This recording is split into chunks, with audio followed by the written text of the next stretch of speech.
अब क्या बताएं, मेरी तो औरत का हार हो गई, मेरी तो शर्मनाश हो गई। अब तू मेरे को क्या समझाते हैं? बहुत बुरा हुई मगर करने भी क्या सकता। दुखी होने को जरूर नहीं, तकदीर की बात क्या करने सकता। करने क्या नहीं सकते, मैं तो रिपोर्ट करेंगे रिपोर्ट। अरे बंद करो ये बकवास, भाषा का तो शराब भी किए डालते हो। जिसे देखो मनमानी करता चला जा रहा है, मुझ व्याकरण चंद्र का तो कोई ख्याल ही नहीं करता। भाषा, अरे भाषा,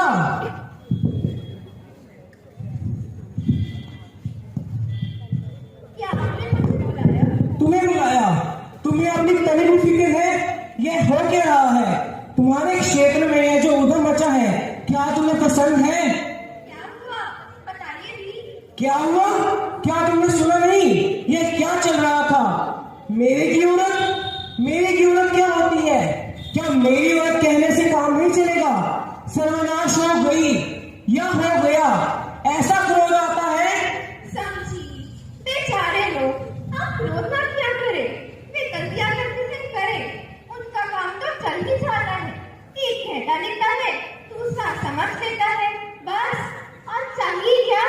इसमें क्रोध की ऐसी क्या बात? इसमें क्रोध की ऐसी क्या बात?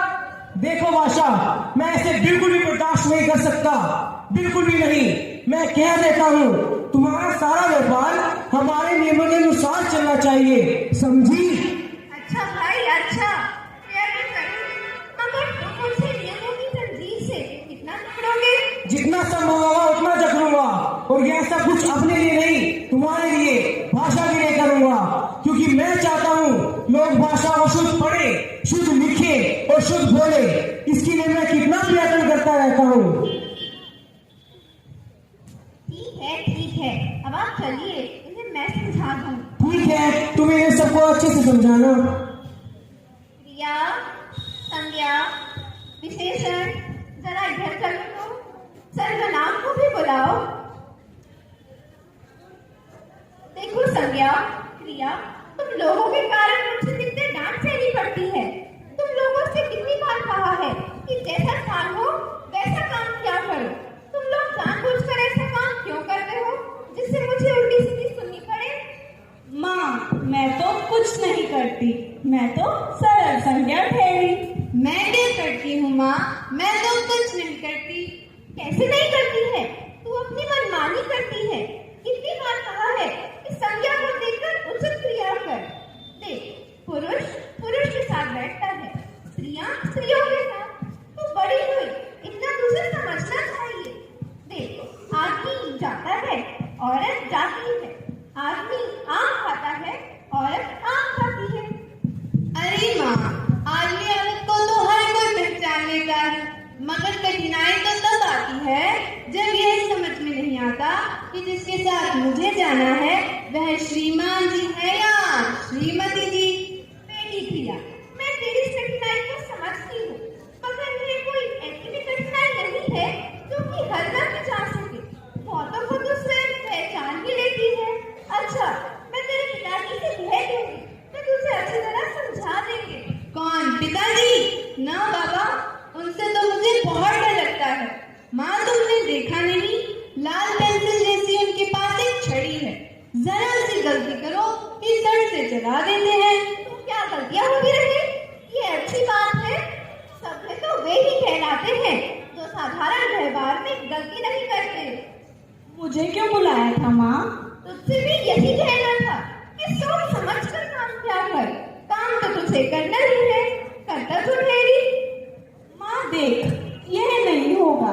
जब देखो तब मुझे ही काम करता बनाकर मुझसे ही काम लिया करती हो। आखिर मेरे भी जान है। अरे तू कैसी बात कर रही है? काम से कोई चीज चुराता है? करता का कितना बड़ा पद तुझे मिला है, और फिर सर्वनाम भी तो सहायता करता है। आप सहायता करता है, वह तो सदा पीछे रहता है। तो क्या वे पहले आए? तेरे बिना उसे कौन पहचानेगा? माँ, अरे यहाँ तो कर्ता जी भी विराजमान है। सर्वनाम जी, तुम हमारे योग्य दीदी जी से क्यों डरते हो? जो तुम इतनी पीछे जाकर खड़े हो गए हो, उनके जैसा बुद्धिमान और शक्तिशाली व्यक्ति तुम्हें और कहाँ मिलेगा? वाह विशेषण जी, लगे तारीफ करने, जिंदगी भर तारीफ ही करते रहेंगे या कुछ और भी? तुम कहते हो कि मैं संज्ञा दीदी से डरता हूँ। मैं संज्ञा जी से क्यों डरूं? मैं उनका वास्ते जी जो हूँ। वास्ते जी? ये वास्ते जी क्या होता है? क्या जाने वास्ते जी, ये वास्ते जी क्या होता है? नहीं समझे, कैसे समझोगे? जिंदगी भर दूसरों की विशेषता बताते रहे। अरे भाई, वास्ते जी का अर्थ है कि मैं संज्ञा जी के बदले में काम करता हूँ। मैं अपने आप को मजाक की भाषा में वास्ते जी कह लेता हूँ। वाह वाह सर्वनाम जी, तुम तो अच्छे वास्ते जी निकले। मेरा तो क्या, मुझे जो काम दिया जाता है मैं तो वही करता हूँ। दूसरों की विशेषता दिखाना ही मेरा काम है। हाँ, गुण दिखाना तुम्हारा काम है। जिसका गुण दिखाना चाहते हो उसी का दिखाते हो, सबका तो नहीं। क्रिया की तुमने कभी प्रशंसा नहीं करी, मैंने तो नहीं सुनी। ठीक कहते हो, क्रिया की तारीफ करना मेरे बस का काम नहीं। असल में वह तो मेरा काम ही नहीं है। क्रिया देवी की प्रशंसा करना मेरा काम है। मैं क्रिया विशेषण जो ठहरा, व्यक्तियों की प्रशंसा करने में क्या रखा है? प्रशंसा तो कृति की होनी चाहिए। काम कब किया गया, कैसे किया गया, कहाँ किया गया, इन्हीं बातों का तो महत्व है। क्यों क्रिया देवी जी, मैं ठीक कहता हूँ ना? वाह शाबाश, सही कह रहे हो। जी नहीं, क्रिया का महत्व नहीं, कर्ता का महत्व हुआ करता है। वाह, सही बात है। ये खूब रही भाषा माँ। देखता हूँ मेरे घर की दलबंदी शुरू हो गई। विशेषण ने संज्ञा का पक्ष लिया और क्रिया विशेषण ने क्रिया का। पगला नहीं का, इसे दलबंदी कहेंगे। जिससे जिसका संबंध होता है वह उसकी सहायता करता ही है। अगर कोई अपने अपने कार्य को महत्व दे तो इसमें क्या बुराई? मान दे, काम करने में तो कोई बुराई नहीं है, मगर ये बात तो तुम भी मानोगी कि मुझे सबसे अधिक काम करना पड़ता है। पगली कहीं की, काम से कोई जी चलाता है? कर्म ही तो जीवन है। बिना कर्म किए भी जीना कोई जीना है? माँ, कर्म की भी खूब याद दिलाई। इस क्रिया का व्यापार कभी कभी बिल्कुल बेकार होता है। कहने के लिए तो काम करती है, परंतु काम तो कुछ होता नहीं। कभी रोती है, कभी हंसती है, कभी कूदती है। इसमें कोई कर्म हुआ? बेकार कर्म। माँ, मैं सारा दिन तो काम करती रहती हूँ, कभी कुछ, मगर संज्ञा दीदी तो मेरी शिकायत ही करती रहती हैं। कभी कभी अकेली होती हूँ, हंस लेती हूँ, कूद लेती हूँ, मगर ये भी इन्हें पसंद नहीं।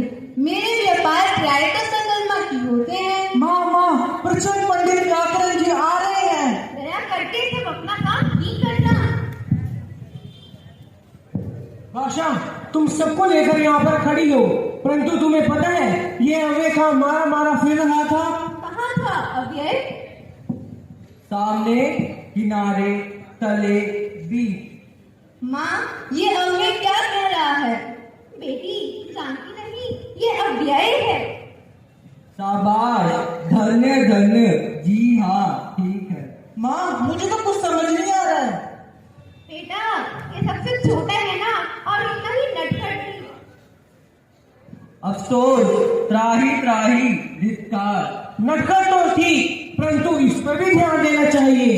अव्यय पर मैं क्या ध्यान दूं? ये सबके साथ अच्छा लगता है, सबके साथ जा सकता है, सबसे छोटा है ना। अच्छा, यह तो बताओ, तुमने संज्ञा, सर्वनाम, क्रिया, विशेषण सबको बता दिया कि नहीं कि इन्हें नियमों का ध्यान रखकर चलना है? समझा तो दिया है, परंतु ध्यान रखे तब ना। बच्चे हैं, गलती कर जाते हैं। गलती करेंगे तो मार खाएंगे मार। तुम्हारी रचना में कोई गलती हो, इसे मैं बिल्कुल बर्दाश्त नहीं कर सकता, बिल्कुल भी नहीं। खूब समझी, मगर एक प्रार्थना है, बच्चों के सामने तो मत डांटा करो, मैं बूढ़ी होने को आई। खबरदार जो ऐसा कहा, मेरी भाषा कभी बूढ़ी नहीं हो सकती। हिंदी भाषा अजर अमर है। हाँ, सही कहा, बिल्कुल सही कहा। हिंदी हमारी आन है, हिंदी हमारी शान है। हिंदी हमारी चेतना, वाणी का शुभ वरदान है। हिंदी हमारी वर्तनी, हिंदी हमारा व्याकरण, हिंदी हमारी संस्कृति। हिंदी हमारा आचरण। जब तक गगन में चांद सूरज की लगी बिंदी रहे, तब तक वतन की भाषा ये अमर हिंदी रहे। धन्यवाद।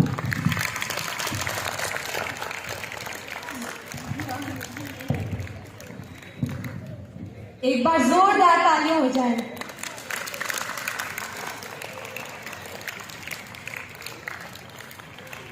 आशा है आपको इनकी प्रस्तुति अच्छी लगी होगी। आइए मैं अब आपको नाटक के पात्रों से परिचय करवा दूं। 3 आम लोगों के रूप में प्रणव, माधव, गर्ग। व्याकरण चंद्र के रूप में माधव सचदेवा। भाषा के किरदार में वृद्धि। संज्ञा के किरदार में मेघना। क्रिया के रूप में मनमीत। सर्वनाम के रूप में आकाश। विशेषण के रूप में शिवम। क्रिया विशेषण के रूप में आर्यन और अव्यय के किरदार में अक्षय।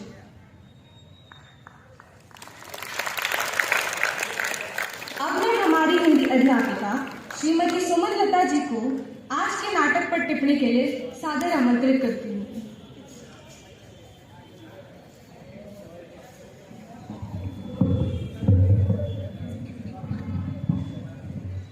नमस्कार आदरणीय निदेशिका प्रधानाचार्य महोदय, अध्यापकगण व प्यारे बच्चों। 9वीं व 10वीं के बच्चों ने भाषा और व्याकरण पर आधारित नाटक के माध्यम से भाषा के शुद्ध उच्चारण पर महत्व समझाया। शुद्ध उच्चारण के कारण हमारा कथन प्रभावशाली ही नहीं बनता, बल्कि श्रोता पर भी अपना प्रभाव दिखाता है। किसी भी वर्ण, शब्द या वाक्य का प्रयोग कहाँ और कैसे करना है, इसका ज्ञान हमें व्याकरण के माध्यम से मिलता है। भाषा के शुद्ध प्रयोग के लिए 4 कौशलों की आवश्यकता होती है।